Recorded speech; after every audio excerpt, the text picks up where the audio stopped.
చంద్రబాబు నాయుడు గారు నువ్వు పోటీ చేస్తే 4 నియోజకవర్గాల్లో పార్టీ బలపడుతుంది, పార్టీ కష్టాల్లో ఉన్నది, నువ్వు పోటీ చెయ్యి అని చెప్పారు. ఇదేదో చెప్పారు, నేను ఒప్పుకున్నాను, బొట్టు కట్టాను, ఇంకా ఏలుకోవాల్సినటువంటి బాధ్యత నాదని చెప్పేసి తిరగటం ప్రారంభించాను. ఓడిపోయిన మరుసటి రోజు ఆ బ్రిడ్జి, లో లెవెల్ బ్రిడ్జి గడ్డన్నే ఒక ఆమె చనిపోయింది, ఓదివీడు. నాకు ఫోన్ చేశారు. నేను వచ్చేదాకా 10 నిమిషాలు శవాన్ని ఆడిని ఆపారు. నేను వచ్చి మాలేసిన తర్వాత శవాన్ని కూర్చొని ఇప్పుడు ఆ సమాధి సున్నం కూడా కుట్టున్నారు. నేను ఈ గుట్లో వచ్చినప్పుడల్లా ఆ సమాధికి దండం పెట్టుకుంటా ఉంటాను. ఓడిపోయిన మరుసటి రోజే నేను ఇక్కడికి రాగలిగినానని. ఇంకా ఎక్కువ రోజులు కాదు, మరుసటి రోజే. నేను అసలు కాంగ్రెస్ పార్టీ నుంచి తెలుగుదేశంలోకి వస్తానని నేను అనుకోలే. 2017లో రాష్ట్రం అంతా కాంగ్రెస్ పార్టీ ఓడిపోయింటే కోడూరులో కాంగ్రెస్ పార్టీ మండలం గెలిచింది. కోడూరు, చిత్రేలి, ఓరువారిపల్లి, పొలంపేట, పెనలూరు మండలాల్లో 60 మంది ఎంపీటీసీలు గెలిపించాం. ఆ 60 మంది బీటెక్ రవికి ఓట్లు వేయమని చెప్పేసి ఆదినారాయణ రెడ్డి, సతీష్ రెడ్డి వచ్చారు నా దగ్గరికి. వస్తే నాకు రఘువీరారెడ్డి గారు బీఫార్మ్ ఇచ్చాడు పిసిసి ప్రెసిడెంట్ గా. రఘువీరారెడ్డి గారితో చెప్పించండి, నేను మీకు ఇస్తానని చెప్పినాను. మరుసటి రోజు వివేకానంద రెడ్డి గారు వచ్చారు. ఎందుకో ఆ కుటుంబంలో వివేకానంద రెడ్డి అంటే నేను కొంచెం ఇష్టపడతా.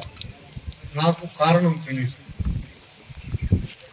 చెప్పింది వింటాడు, పలానా చాటికి రా అంటే వస్తాడు, అంతే. నేను ఎంపీనని అనుకోలే ఆయన ఇప్పుడు. ఒకరోజు కరెంట్ ఆఫీస్కు నేను ఫోన్ చేసి నువ్వు రావాలని అని చెప్పాను. నాకన్నా ముందు వచ్చి కూర్చోన్నాడు కరెంట్ ఆఫీస్ కాడ బయట. ఏమంటే చెంగళరాయన వస్తానన్నాడు, రాలేదని. సో అలాంటి వాళ్ళంటే కొంచెం ఇష్టపడాను కదని చెప్పేసి నేను వివేకానంద రెడ్డి గారికి వేయాలనే మనసులో ఉంది. రఘువీరారెడ్డి గారికి చెప్పారు. వివేకానంద రెడ్డి గారు 2 సార్లు తిరిగినారు, ఏమి నీ నిర్ణయం అని.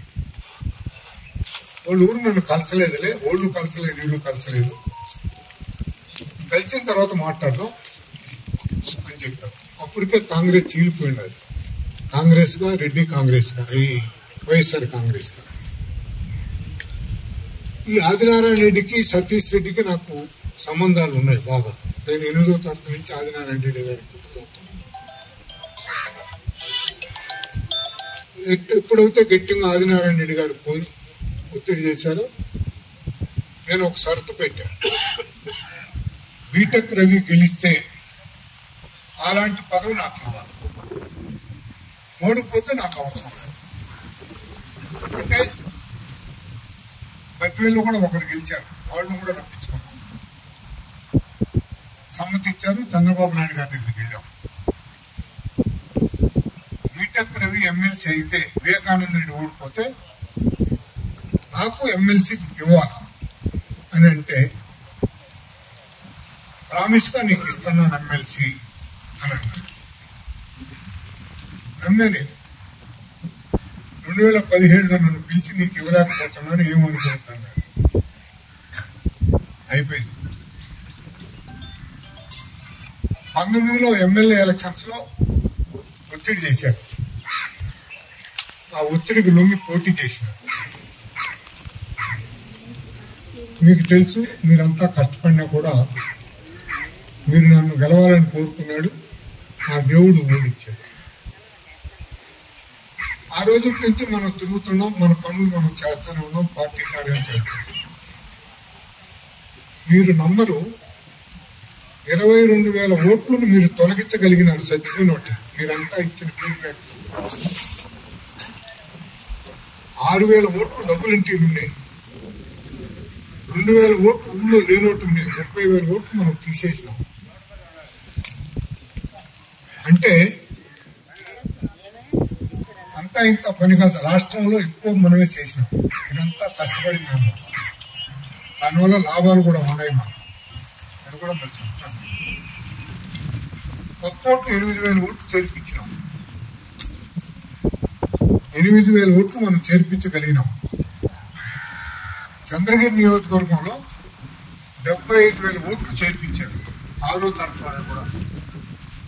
నాకు రాష్ట్ర బాధ్యత అప్పచెప్పి రాష్ట్రం చంద్రగిరిని చూడమంటే 10 మందిని మనకు కావాల్సిన పెట్టుకొని కొట్టించి 7.5 తగ్గించగలిగిన నేను. ఓడిపోయిన మరుసటి లీగల్ సెల్ బాధ్యత తీసుకొని జగన్మోహన్ రెడ్డి మీద కేసులు వేసినాం.